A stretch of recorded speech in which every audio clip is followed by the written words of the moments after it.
자, 그 나형 30번. 그 자연수 n에 대해서 0부터 n까지 정수가 하나씩 적혀 있는 n 플러스 1개의 공이 들어있는 상자가 있다. 이 상자에서 한 개의 공을 꺼내서 공에 적힌 수를 확인하고 다시 넣는 과정을 5번 반복하자. 확인한 5개의 수가 다음 조건을 만족시키는 경우의 수를 AN이라고 한다. 일단 그러니까 뭐 AN을 구해야 이제 제일 마지막에 문제에서 주어진 식을 구할 수 있겠지, 그지? 그럼 일단 조건이 뭔가를 봤더니 꺼낸 공에 적힌 수는 먼저 꺼낸 공에 적힌 수보다 작지 않다. 이건 우리가 이제 중복조합을 배우면서 이 표현을 굉장히 많이 봤던 표현이야. 그럼 두 번째는 세 번째 꺼낸 공에 적힌 수는 첫 번째 꺼낸 공에 적힌 수보다 1이 더 크다. 우리가 이제 그 기본서에서 이제 그 중복조합에서 이제 이런 패턴을 함수의 개수를 구하는 패턴을 많이 해봤으니까 그걸로 일단 간단하게 먼저 사전 연습을 한번 해보면 집합 x가 이렇게 있어. x가 이제 정의역에 1, 2, 3에 속해 있고 집합 y는 공역에 가령 이제 1, 2, 3, 4, 5가 이렇게 있다고 할게. 우리가 이제 기본서에서 많이 보는 문제가 이제 어떤 문제냐면 x1, x2이면 그 다음에 fx1, 그 다음에 fx2이다. 뭐 이제 이런 조건. 이게 그냥 이상하게 읽었는데 의미를 살려서 읽어보면 정의역이 커지면 치역이 커지는 함수의 개수가 몇 개냐. 뭐 이제 이런 문제들을 많이 풀어봤어. 그럼 정의역이 커질 때 치역이 커지는 조건을 만족하도록 해라. 그럼 우리는 어떻게 하는 거냐면 정의역이 커질 때, 즉 달라질 때 치역도 커진다. 즉 달라진다니까 얘네들이 같은 애들을 쓸 수는 없다는 거야. 그렇다는 얘기는 이 중에서 몇 개가 필요한 거냐면 무조건 3개가 필요하다는 얘기지. 서로 다른 게 필요하니까.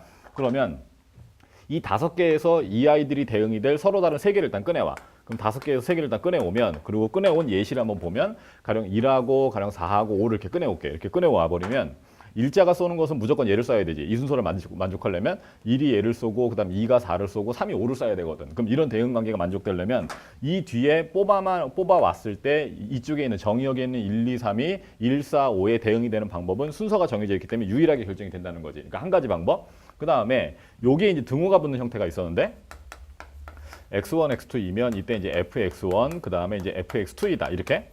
그래서 이거는 이제 뭐냐면 정의역이 커지면 치역이 크거나 같아진다. 즉 바꿔 말하면 작아지지 않는다, 작지 않다지 이 문제의 표현하고 똑같은 거야. 그래서 정의역이 커지면 치역이 작아지지 않는 함수. 이런 함수는 이제 어떻게 해야 되느냐? 위에 거하고 이제 비교를 해보면 위에 거하고 이제 달라진 점은 뭐냐면 정의역이 커질 때 치역이 크다는 위에 건데 아래는 크거나 같다까지 포함하고 있으니까 fx1과 fx2의 값이 이게 같아질 수도 있다는 거야. 바꿔 말하면 이 서로 다른 애들이 즉 대소관계가 있는 서로 다른 애들이 같은 숫자를 써도 된다는 얘기거든. 그럼 결국에 이제 무슨 얘기냐면 같은 숫자를 쓸 수 있다는 얘기는 내가 좌우지간 필요한 건 뭐냐면 얘네한테 대응이 될 3개를 주고 싶은데 근데 그 중에 이 3개 중에는 같은 게 있어도 좋다는 거야. 그러면 이 1, 2, 3, 4, 5에서 같은 게 포함이 될 수 있도록 즉 이걸 우리가 흔히 하는 표현으로는 중복을 허락해서라는 표현이 되겠지.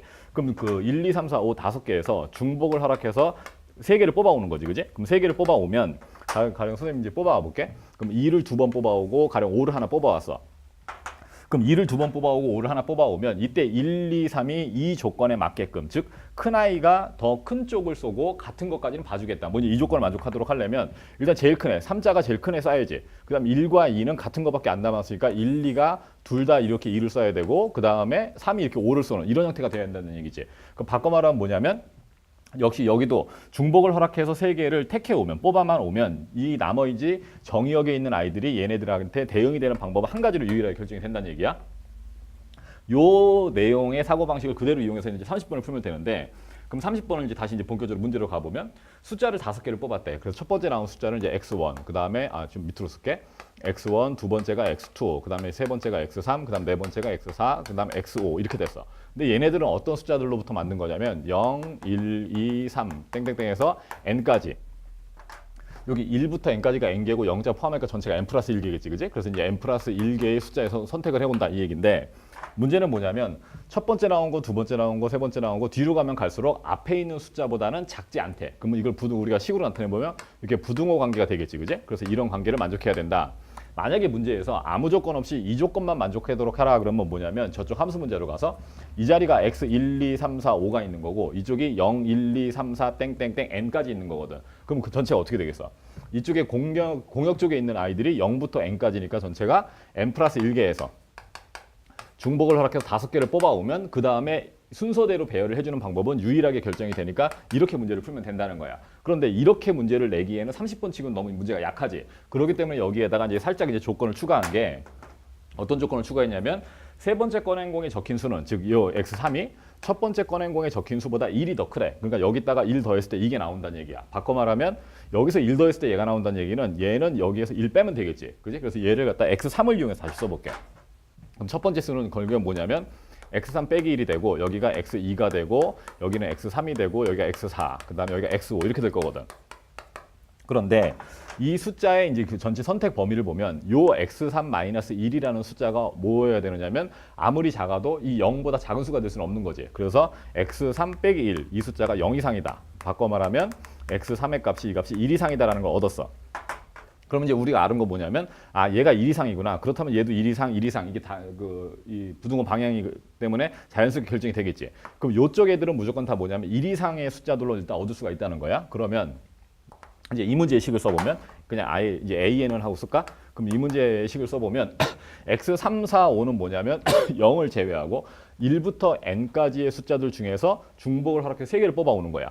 그럼 1부터 n까지니까 n개에서 중복을 하게 3개를 일단 뽑아와. 일단 여기까지 됐지. 그럼 이걸 뽑아오면 그럼 나는 그럼 뭘 결정한 거냐면 x3, 4, 5가 어떻게 될지를 결정을 한 거고 그럼 이때 x1에 해당하는 자리는 뭐냐면 x3이 나온 거에서 하나 뺀 수로 자동으로 결정이 되는 거지. 그러니까 x1이 결정되는 방법이 이게 한 가지인 거야. 그러니까 여기다가 구분을 좀 해보면 요 NH3이라는 건 뭐냐면 x3, 4, 5를 결정하는 방법. x3과 x4와 x5를 결정하는 방법이고 요거는 그때 x1의 값을 결정하는 방법인 거야. 그런데 그럼 이제 뭐가 남았느냐? 여기 이제 예시를 하나 들어볼게. 이제 x3, 4, 5가 가령 숫자가 가령 이렇게 나왔다고 그럴까? 뭐 4, 7, 뭐 9 이렇게 골라졌다고 칠게. 그럼 여기에 x2는 뭔지 모르겠는데 여기가 그럼 x1일 거거든. x1은 여기서 하나 뺀 수니까 무조건 자동으로 3으로 고정이 돼버리겠지.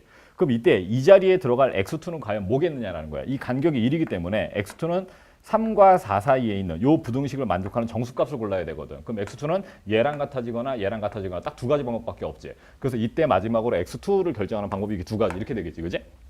그래서 그럼 결국에는 요 값을 요게 이제 x2를 결정한 방법이었어. 그래서 이 값이 그 AN의 일반항이 된다. 이제 보통 이제 이렇게 이해하면 되겠고 이걸 한번 풀어볼까? NH3 아니 밑으로 풀자. NH3 하면 이 값이 얼마 돼야 되지? NH3이면 이게 n 플러스 2C3 이렇게 될 거고 곱하기 이렇게 되겠지. 그럼 따라서 문제에 주어진 식 시그마 얘가 뭐냐? 얘는 1부터 18까지 n 플러스 2분의 an n 플러스 2분의 이제 an을 쓰는 건데 a니까 이거 쓰면 되겠지, 그지? 그럼 이거를 쓰는데 그 요 조합의 그 분자만 위에다 쓸게. 그럼 n 플러스 2 그다음 여기는 n 플러스 1 그다음 여기는 n 이렇게 되고 그다음에 분모가 3, 2, 1 이렇게 되고 위에 곱해져 있는 숫자 2가 이렇게 있었겠지, 그지? 그래서 이제 그 정리하면 n 플러스 2는 이제 약분해서 지워버리고 그다음에 요 2도 이제 약분돼서 지워지겠지. 그러면 여기가 남은 게 뭐냐면 3분의 1은 이제 앞으로 묶어. 3분의 1 이렇게 앞으로 묶고 그 다음에 이제 그 시그마 안에 이제 남아있는 게 뭐냐면 n의 n 플러스 1. n이 1부터 18까지 n 곱하기 n 플러스 1은 연속한 두자연수의 곱의 합이지. 요거는 뭐 그냥 그 이 연속한 두자연수의 곱의 합의 공식을 외운 학생은 선생님처럼 그냥 외워서 풀면 되고 만약에 이게 안 외워졌으면 전기에서 시그마 k제곱과 시그마 k 공식으로 문제를 풀어도 된다는 거야. 선생님이 이제 공식을 외웠으니까 그냥 풀어볼게. 그럼 이렇게 돼 있을 때는 연속한 두자연수의 곱의 합은 3분의 1에 n 플러스 1, n 플러스 2. 3분의 1에 그러면 18, 그 다음에 19, 그 다음에 여기 20 이렇게 되겠지, 그지? 그래서 이 값을 이제 계산을 해주면 그래서 이걸 어떻게 약분하는 게 좋지? 3, 3 이렇게 해서 여기 얼마 남지? 여기 2 남지, 그지? 그럼 이렇게 계산을 해주면 이게 얼마지? 38인가? 38에다가 20을 곱해서 전체가 760. 그래서 이게 이제 정답은 760 이렇게 내면 되겠다. 그지? 그 전반적으로 이제 문제가 이게 하나하나 경우를 나눠서 문제를 풀려고 그러면 좀 어려운데 우리가 그동안 했던 그 중복조합 문제랑 조건이 여기만 다르다라는 걸 이용해서 이 부분만 좀 세밀하게 조건을 나눠서 생각하면 그다지 이렇게 그 3월달 30번 문제보다는 훨씬 더 그냥 그 뭐 어떻게 보면 뭐 서비스 문제라고도 볼 수 있지, 그지?